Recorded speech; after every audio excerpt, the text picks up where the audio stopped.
係咁網友嗱，呢條片啊係由咩引起嘅呢？就係許家印嘅入獄啦、認罪啦，然後咧潘石屹咧就寫咗篇反思出嚟，我哋睇潘石屹講乜嘢，然後咧我哋就加以評論呢一個中國嘅呢個地產市場究竟發生緊咩事？呢個就係好啦，雅烏樂嚇，日本雅烏樂第三代，室內燈光都染到遮白髮又護髮，完全雙頭皮。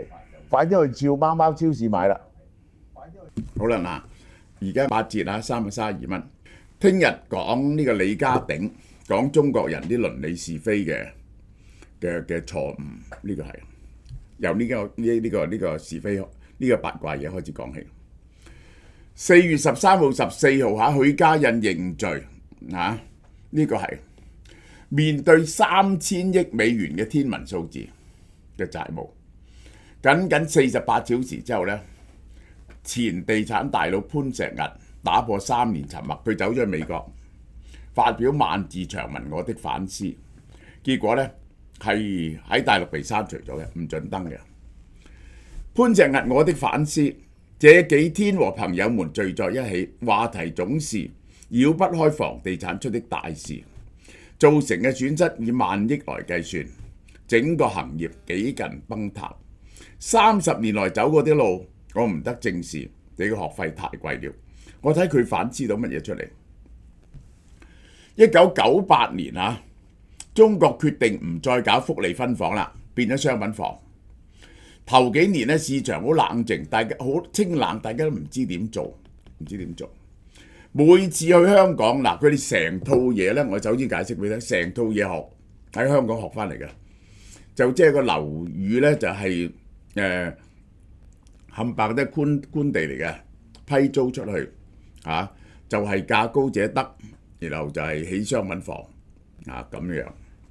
收集售樓書啊，拍樣品間啊，拍模型啊，按揭啊，呢啲名全部學香港嘅，按揭啊、樓盤啊、開盤啊，都由香港學翻嚟嘅，係梁振英上去教佢哋嘅嚇。回頭看學習本身冇問題，後來我哋將高槓桿、高周轉嗰套做法學咗翻嚟，而且國內好快就變咗未走嘅樣。為咗刺激購房咧，嗱睇佢嘅關鍵喺邊度？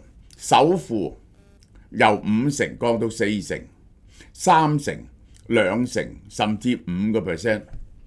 借錢咧係自己攞嘅錢嘅19倍，甚至有零首付。央視對話請潘石屹做嘉賓，佢明確反對零首付，就即係美國嘅次按嘅槓桿係無窮大，一毫子都唔揞就可以買房。但節目播出咧，佢反對話被取消咗。嗰陣時咧係鼓勵緊個房地產個槓桿係一層層加上去嘅，本來係5%首付變咗3%，變咗2%、5%零首付。嗱，同埋咧整咗樣嘢出嚟咧，叫做 land bank 啊。其實香港人咧都係好多香港地產商咧都好多土地儲備，個個都有幾百萬尺、1000萬尺。最多土地儲備嘅咧就係新鴻基同埋新地嘅，同埋恒基嘅。呢個係喺國外搬嚟嘅土地銀行，邊個手入邊土地儲備多，土地銀行規模就大，容易你即係好多 potential 賺錢啊嘛。即係 developer 呢種概念咧，又係香港為主嘅呢個大型 developer， 外國好少大型 developer。大型 developer 咧好少做local 做 housing， 即係做住屋嘅，多數做商業樓宇嘅。上市發股發債寫報告，呢個配合地方政府搞土地財政嘅需要，土地出讓收入變咗係地方財政嘅主要來源。好快就有房企嘅土地儲備超過1億平方米。行業競爭唔係邊個將樓蓋好賣好，邊個攞地更多、融資更快、擴張更猛，房地產行業就咁失控。就係因為嗰啲儲地，而地方咧就搏命拱啲地俾佢哋買，咁於是咧就越買越多咁因此咧就吹起呢個泡沫，佢係咁講。呢個咧根本係個龐氏騙地呢個騙局嚟嘅。地方政府咧靠買地賣地嚟維持財政。然後咧佢咧就係嗰啲開發商借新債還舊債，銀行咧放任槓桿，然後咧就賣俾嗰啲買樓者，要個樓價咧永遠上升。即係咧乜嘢叫龐氏騙局咧？大家真係要識得呢個啲嘢係要有定義嘅。龐氏騙局咧就係你所有嘅新錢你點解會有錢去派咧？就要靠新錢。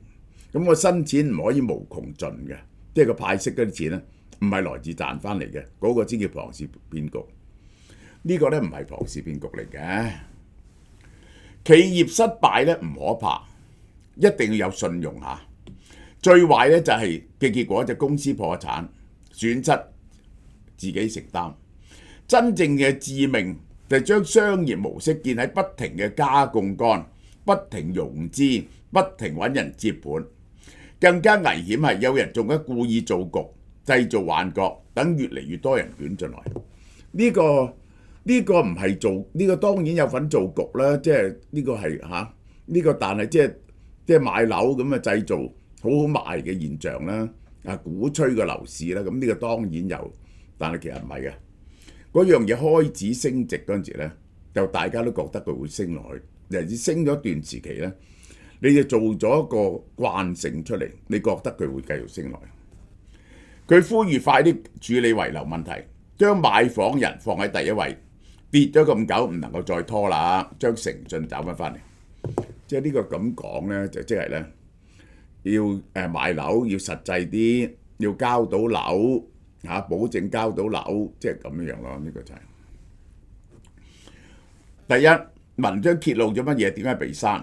制度、金融、地方財政、企業擴張同社會預期共同作用嘅結果，我陣間會講俾你聽。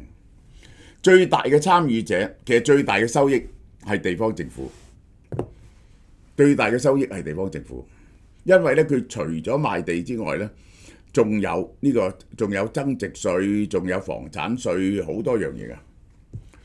五證齊全等於政府背書，預售制度下邊。政府發許可證，買樓嘅人買唔到樓嗰時，政府監管失敗啦。香港6幾年之後、7幾年之後，好少收唔到樓嘅我話俾你聽，呢個就係最近先有爛尾嘅情況出現。大陸咧爛尾嘅情況好嚴重，點解咧？佢呢個賣樓花啲錢咧存咗銀行咧，佢哋就準佢攞走。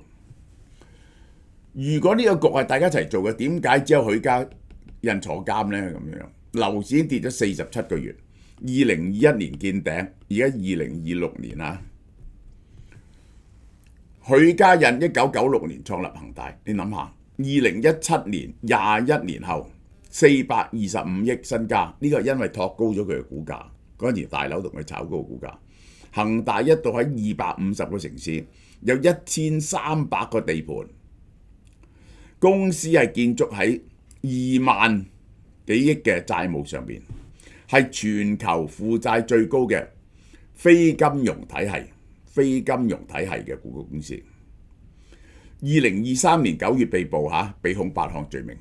我睇下佢嗰啲嘢，大家知道咧，佢有3架飛機其中一架係呢個 Airbus 嚟嘅，係成億美金喎，億幾美金喎。淨係維持嗰啲飛機咧都幾千萬。我舉一樣佢嘅奢華嘢俾大家，嗰啲遊艇200幾尺可以停直升機嘅。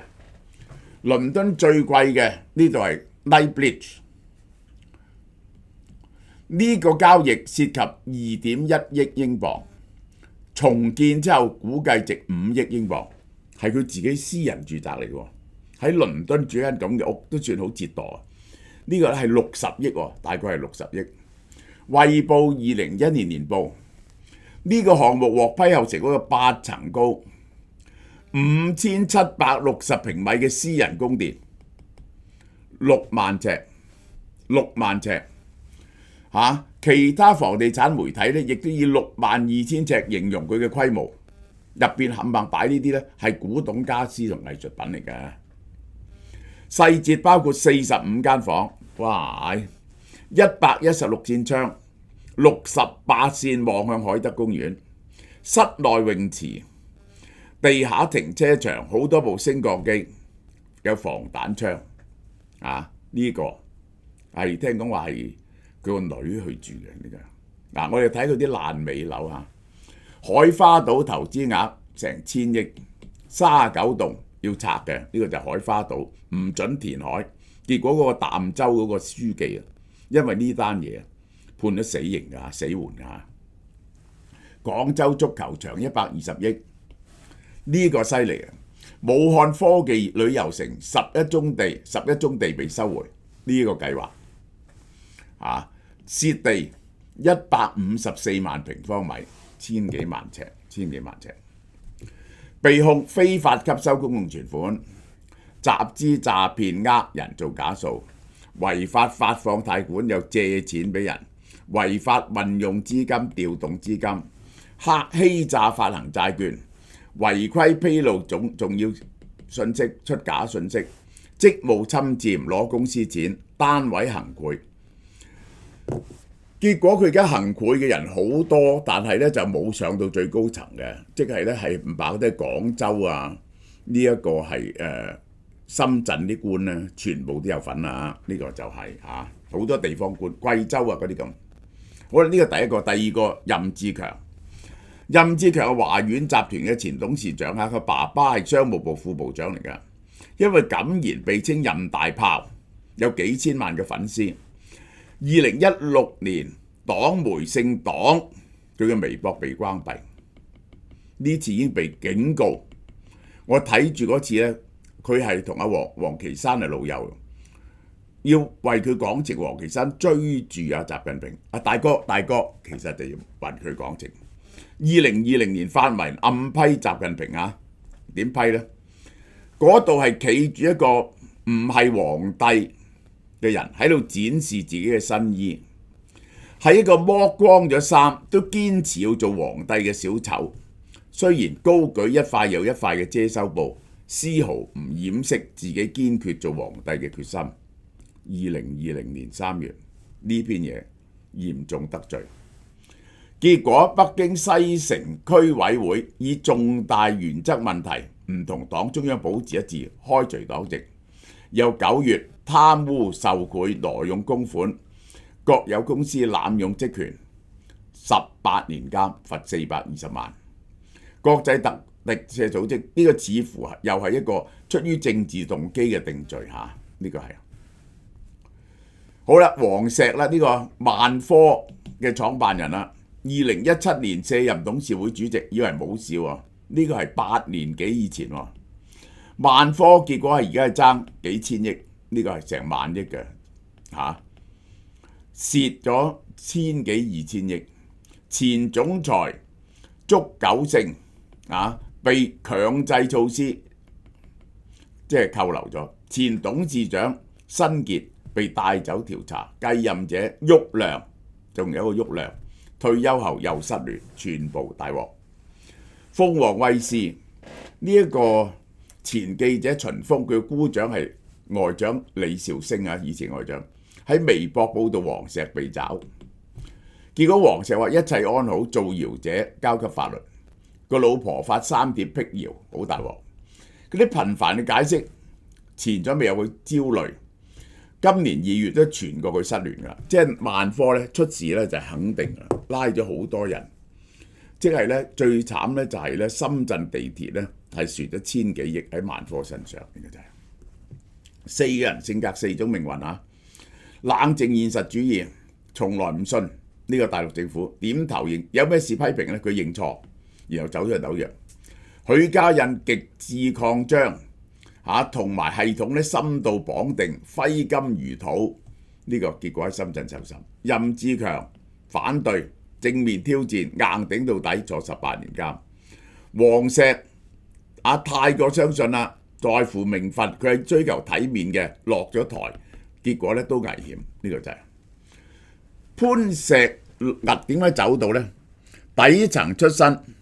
蘇豪中國只係商品啫，佢一路2014年咧，大家搶地王已經開始賣嘢㗎啦，呢個嬲，結果而家喺美國學編程喎，搞攝影喎，呢個係結果套現咗幾百億。安穩呢樣嘢冇事嘅時候，你唔覺得佢珍貴？真係有事，你知道佢值錢。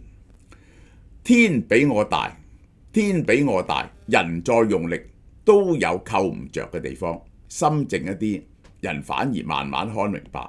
該盡力嘅時候盡力，不強求也得放手。我命由我也由天。呢個4月6號，房價到而家跌咗47個月，恒大喺全國留咗呢個係幾十萬、幾十百個單位，幾十百個發展都係爛尾樓，係幾十萬個單位。購房者俾咗巨額預售款，而且供緊喎。無數家庭背負30年房貸，睇着爛尾樓或者貶值房產，欲哭無淚。當我哋睇住許家印坐喺被告席上受審嘅時候，係咪仲空着好多位啊？等人佢哋為咗政績而推高地價嘅官員呢，嗰啲貸款審核表上簽字嘅銀行家呢，許家印並唔係無辜，但係佢嘅審判只係一場棄卒保帥嘅表演。呢個就係佢嘅立場。嗱，我解釋俾大家聽，大陸嘅樓嘅現象，第一，呢個係大陸嗰個貨幣供應，由2005年29.9萬億增長到2026年342萬億，個 M2 增加咗16倍。貨幣增長得好快嘅，而產生咩現象啊？應該將物價推上去，物價冇車推上去，點解啊？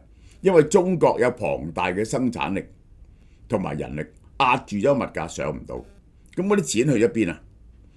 走晒去買樓，因為中國咧冇嘢好投資嘅，佢哋唔信股市噶啦，於是咧冇人學中國咁集中喺買樓。去到2021年巔峰嗰陣時咧，中國差唔多有400幾萬億嘅樓，400幾萬億嘅樓。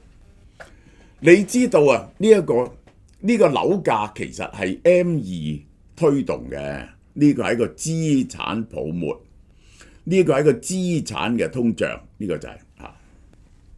第二，呢一個係中國人均收入，嗱，點解佢不可以維持嘅咧？呢個係個人均收入。去到呢度呢，2點幾倍，2010年到呢度2倍幾，呢個平均數6000幾到呢一個2萬，3倍幾，樓價升咗幾多呢？升咗10倍。喂，如果升咗10倍，個人工升咗3倍，個樓價升咗10倍，你點可以供得起呢？所以咧，決定係供唔起喎，呢個就係。好啦，呢個係人口供應嚇，呢個時候13億，到去到而家咧14億人，呢個20年啊係增加咗呢一個1億人，一年咧增加500萬人。個樓宇供應係幾多呢？我哋攞啲中間數啦，譬如話60億尺，60億尺。幾多尺住一個人呢？300尺住一個人，300尺住一個人，3個人就住1000尺啦。平均60億尺，起緊幾多樓呢？60億尺除300， 2000萬，可以住2000萬人，一年嘅樓可以住2000萬，起咗20年係可以住4億人。你嘅人口只係增加得1億，起嘅樓係4億，所以咧佢係唔可以維持嘅，個供求嚟講。咁成件事係咪陰謀嚟咧？咁啲人覺得陰謀，唔係喎，佢咧係陷入咗一個陷阱入邊，因為咧嗰陣時咧中國嘅經濟2008年之後咧要增長，咁於是咧就發明咗2樣嘢推動個經濟，一個咧就基建。一個咧就房地產，咁嗰啲官員啊係靠呢一個 GDP 嚟到確定到佢升職嘅。點樣可以個 GDP 高啲呢？建設多啲咯，一起樓個 GDP 就高㗎嘛。咁佢哋就佢哋咧就係亦都賣地有收入啦。咁於是咧佢就揾呢啲發展商啊，盡量叫發展商同佢哋買地。咁於是然後去起樓，個業績咪高咯，佢哋亦都有錢去使咯，呢個推動個經濟咯，係咪啊？好啦，呢個就係地方政府點解要不停谷呢啲地產大佬？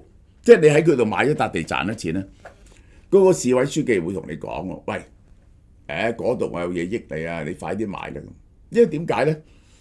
佢要正職啊嘛，最好咧就起10條路，先係咧借好多錢翻嚟嗰啲城投債，然後咧起公路、起水電，咁咧就賣咗啲地翻去，有2大益處。第一，個 GDP 增長得好快，好容易升官。第二係乜嘢啊？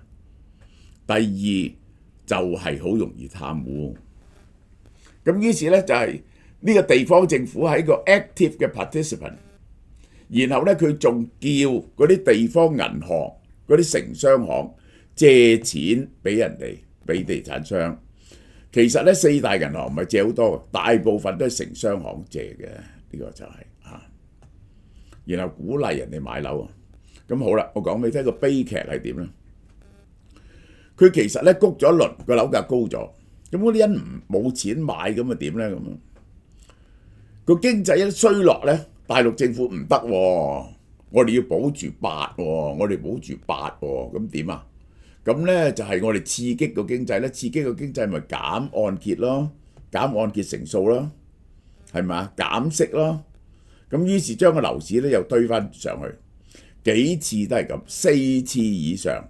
2012年、1415年、1415年大鑊㗎，我話俾你聽，1415年大鑊㗎，因為嗰個股市崩，佢哋就推樓市上去結果咧就用咗供給側改革，呢個就係阿劉鶴諗出嚟嘅，就係棚改，即係將嗰啲非法僭建嘅屋宇全部拆晒，然後咧就係俾錢佢哋買翻新樓，嗰度使20-30萬億。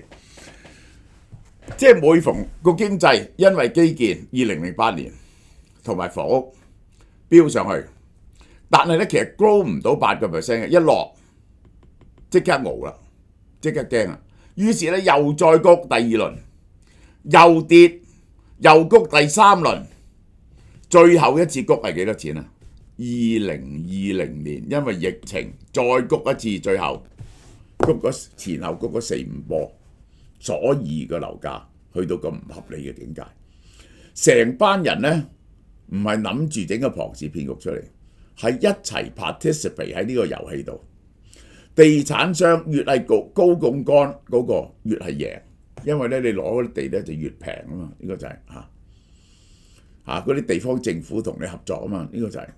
於是咧你就一定要好狼去批地，然後咧地方政府咧就係借錢俾你，叫嗰啲銀行借錢俾你。於是搞到鑊咁大鑊嘅嘢出嚟，呢個就係拒絕無效護膚，微刺感就係肌膚甦醒嘅絕對信號。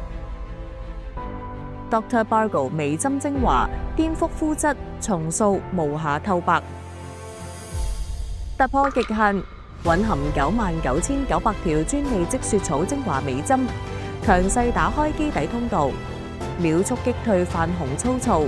想拯救肌膚，潮貓貓超市全線有售。呢個微針好抵買嘅，88蚊。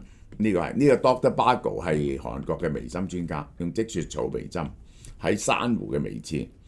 咁呢個88蚊100針，呢個138蚊咧400針。OK， 好啦，電子消費券呢一個係而家咁樣嘅，啲電子消費券咧行新嘅制度，你幾時買咧都係有365日嘅。咁你用剩，然後你又買啲新嘅咧，咁又開始數365日，所以全部一齊數365日。3000蚊現金券有咩送咧？我話俾你聽我哋增加咗個贈品喎，有韓國 FormBio 雙重免疫益生菌配方呢一個298蚊，加韓國 FormBio 亞精胺，呢個好多人買嘅，兩個加埋送600蚊嘢俾你喎，呢個就。